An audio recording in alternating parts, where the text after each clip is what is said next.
Welcome back to Redefining AI, the Tech Podcast. On behalf of Squirro, the enterprise generative AI platform, I'm your host, Lauren Hawker Zafer. Now, today I'm happy to welcome Kate O'Neill. Kate is founder and CEO of KO Insights, a strategic advisory firm which improves human experience at scale, especially in data-driven, algorithmically optimized AI-led interactions. Now, her clients and audiences include Adobe, the City of Amsterdam, the City of Austin, Cambridge, Coca-Cola, Etsy, Getty Images, Google, Harvard, IBM, McDonald's, Microsoft, the United Nations, Yale, and Zoom. Now, before starting KO Insights, Kate was one of the first 100 employees at Netflix, a technologist at Toshiba, and founder of the groundbreaking analytics firm Meta Marketeer. Now, for her work, Kate has received awards and wide recognition. She was named Technology Entrepreneur of the Year, a power leader in technology, a woman of influence, and was featured by Google in the launch of their global campaign for women in entrepreneurship.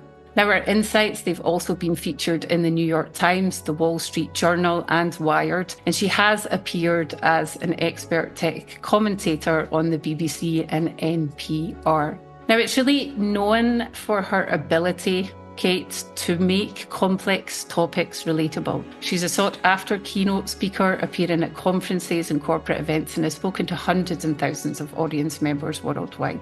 One last but certainly impressive fact is that she's written 6 books, including 4 on business strategy and technology: Tech Humanist, Pixels in Place, A Future So Bright, and What Matters Next. So it's great to have such an accomplished guest on the show. Welcome, Kate. Welcome to Redefining AI. Well, thank you, Lauren, and thank you for that wonderfully indulgent bio. I felt I was kind of feeling embarrassed listening to it all. Yeah, it's interesting when someone introduces you and reads out all your accomplishments, but it's certainly an achievement that you've been able to accomplish and certainly provide us with a list today. Now, thank you. There's probably always, we ask this question as well, there's a lot of things that you sort of, when you meet someone for the first time, you end up telling certain things. I don't know if it's out of habit or just coincidence, but is there 2 things that you always find you end up telling people when you meet them for the first time? That's a great question. I think there's a few, depending on whether I'm meeting somebody at a business networking mixer or at a random cocktail party. But one of the things is certainly one of the things you mentioned in the intro, which is having been one of the first 100 employees at Netflix. And there are countless stories that go with that, as you might imagine.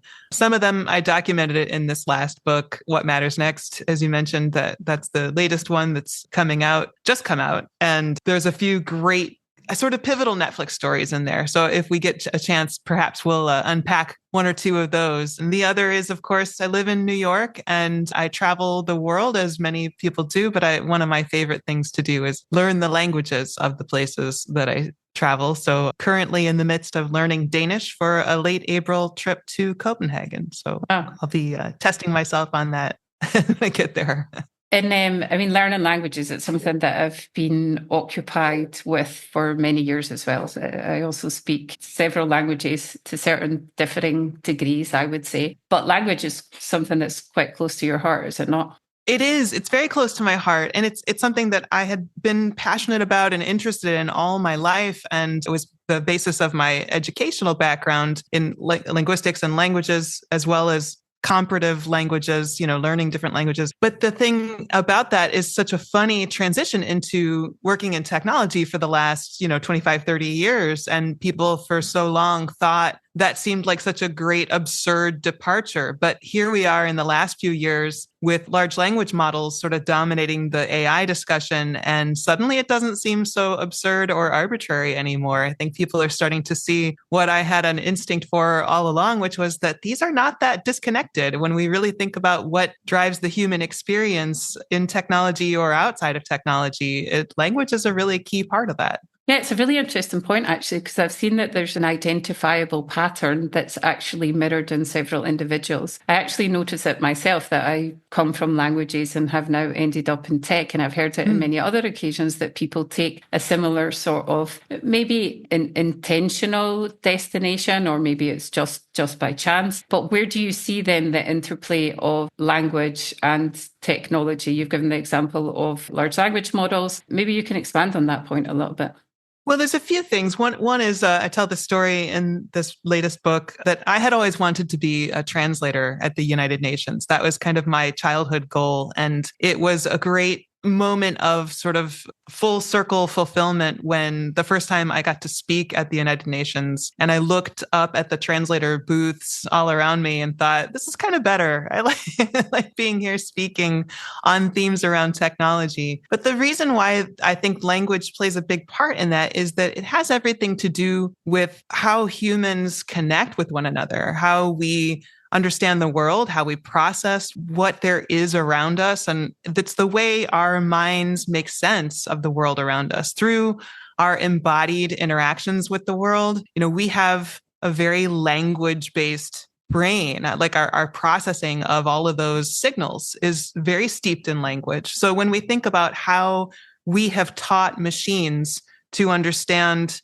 anything about the world, one of the most obvious ways that we have decided to go about that is through natural language processing and other types of language-based understanding that we've tried to imbue into machines so that they can have similar or at least parallel kinds of processing about the world, which can be of service to us. It can benefit us through machines being able to create, process calculations much faster and, crunch data much faster and more efficiently than we can, yet doing it within this kind of larger framework of language processing so that ultimately the results of that can be distilled to us and shared with us in this framework that we understand so well. So I think that's a really key kind of framing or context for anyone who sort of struggles with how to think about the relationship between AI and human experience.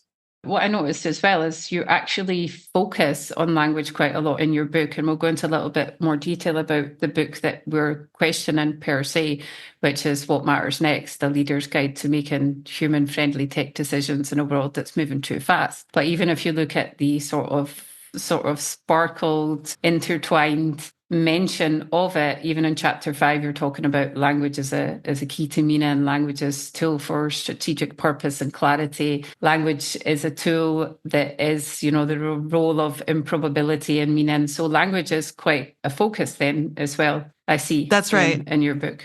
And I love the accent you have with saying the title of my book. I'm going to take just a snippet of you saying it and use it as the way it gets introduced from here on out. And this is wonderful. My next job. That's one of 6 books, though, isn't it? Yeah. It's the last of 6. So 4 of them are in business and technology, and then 2 are, more personal books. One was a very short ebook on the lessons learned from Los Gatos, which is where Netflix is based. So some distillation of some lessons there.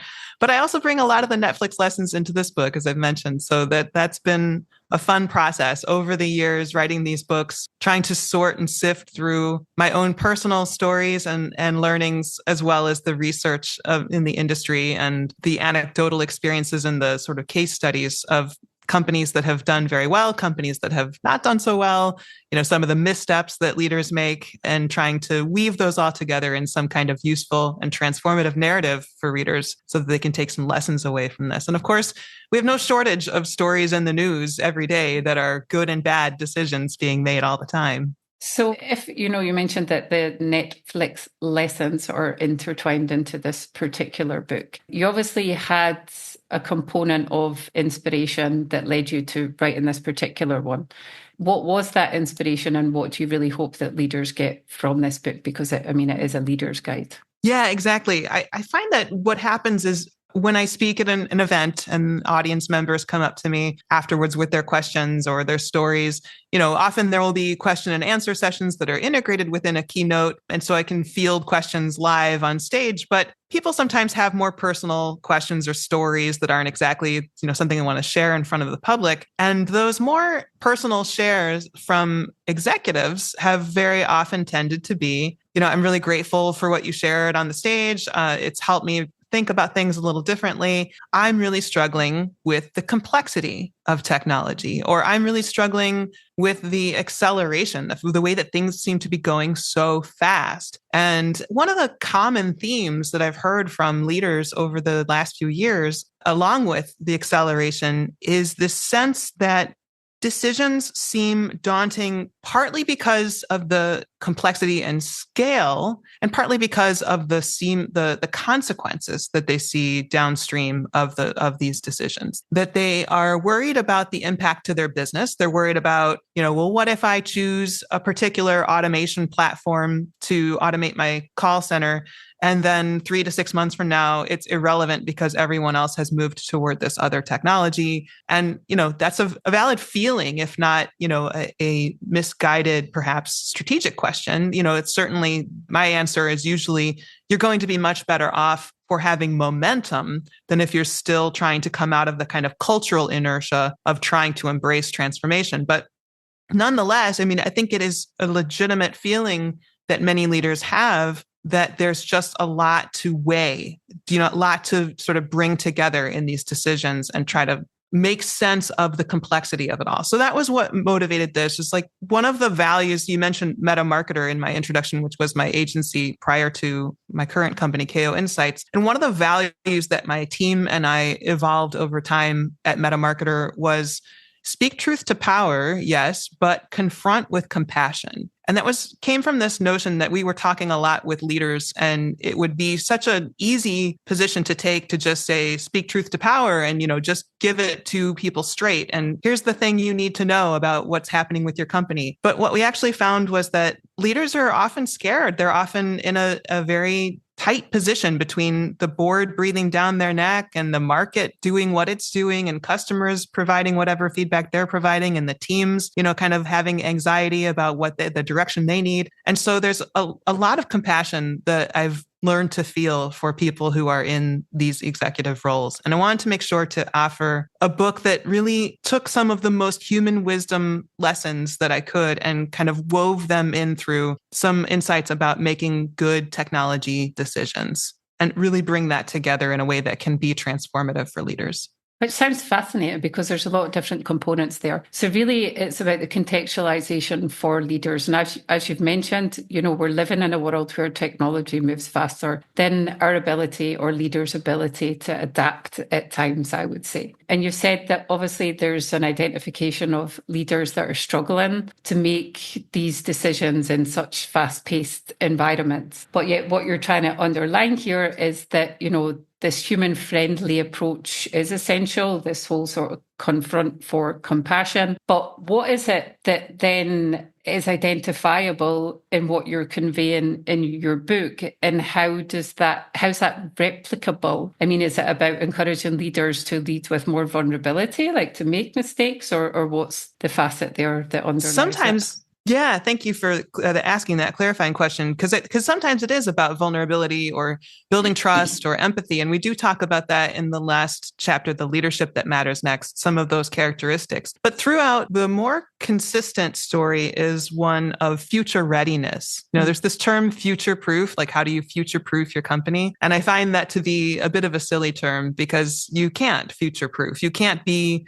proofed against the future. The future is coming, obviously, whether we like it or not. And so all you can do is be more or less ready for the future. And so the goal of this book is really to help prepare its readers for the future. And we do that in a couple of different ways. One is by offering some models and some frameworks that help make the future less daunting. So how can we think about the future as a continuation of the past and the present? Really putting that into much more real terms than just saying those words. Like how can we actually do scenario planning, for example, or project foresights about the future in ways that feel more graspable and real? And how do we do that in ways that really play to the strengths of the human imagination and our tendency toward meaning? So that's the other kind of theme throughout the book is, as we talked about early with the discussion around languages, meaning is really the central characteristic of the human experience, as I've found over the years of my focus in technology on human experience. That has been the thing that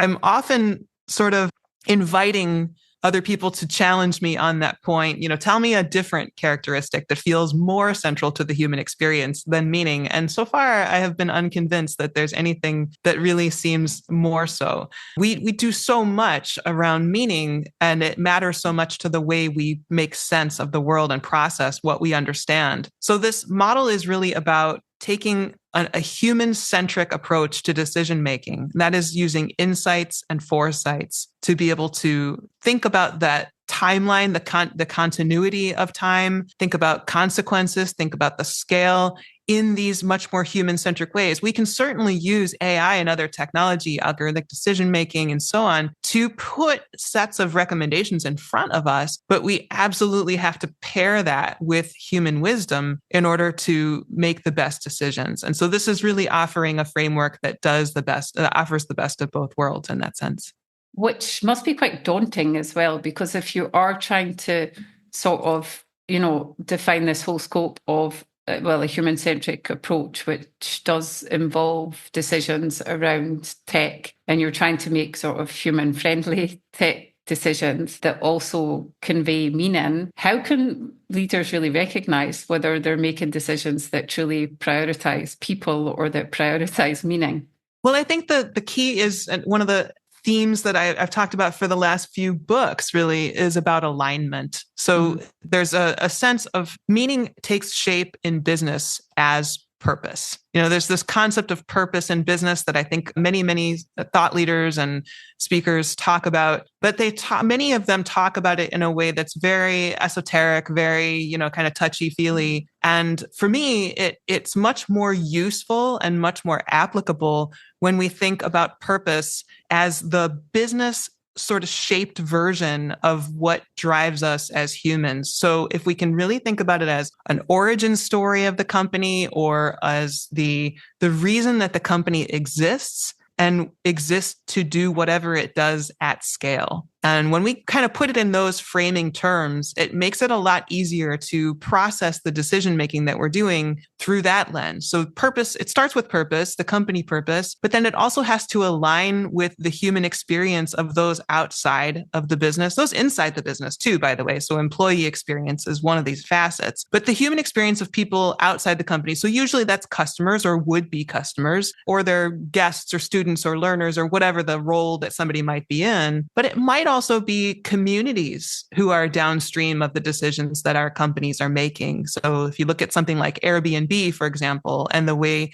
that their, rapid scale up in the last few decades has truly altered cityscapes and the rentability and the market affordability of certain kinds of rental housing for people in certain neighborhoods. Those are downstream impacts that they aren't necessarily the customers of that company, but those human considerations have to be part of how we think about the larger impact that our companies are having. And when we make strategic decisions, those should be stakeholders in those decisions. So it's really thinking about this wide range of contingencies and of stakeholders and making sense of that through this lens of alignment. So the purpose and the human meaning, the meaningful human experiences of those outside the company as well. So when we think about alignment, we can think about what it is that makes the company thrive and makes people thrive, and then use technology to actually accelerate and amplify that alignment, as opposed to using the technology to simply accelerate and amplify our business objectives. When we amplify that alignment, we're much more likely to be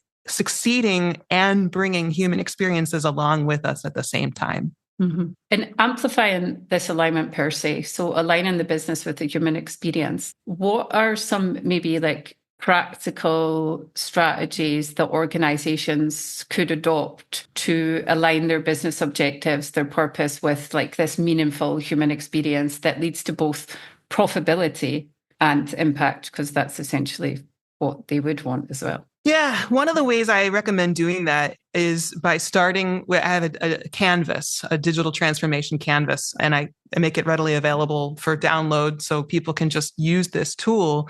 But you start with purpose. You start by articulating, and I mean like a 3 to 5 word articulation, very simple, straightforward articulation of purpose. Then you actually use that to kind of vet your values and priorities and your stated goals and the objectives you have quarterly, annually, and so on. You kind of bring those together and make sure those actually feel like they're flowing from that purpose. And if they're not, maybe the purpose isn't quite articulated right, or maybe those goals aren't quite the right goals. Then you look through brand, you look through experience, you look through culture, and you make sure that those human-centric facets of how the business exists and comes to life are actually reflecting those values, that purpose, and all of the other work you've done. You look at data modeling, you look at scaling, how you can measure the business around all its data points and what kinds of objective, measurable, reinforceable kind of behaviors there are that can tell you something about whether you're actually making the right decisions in various parts of the company. And then you look at technology. How can you actually deploy technology and operationalize these decisions you've made through technology? What happens is so much of the time when we think about digital transformation and innovation,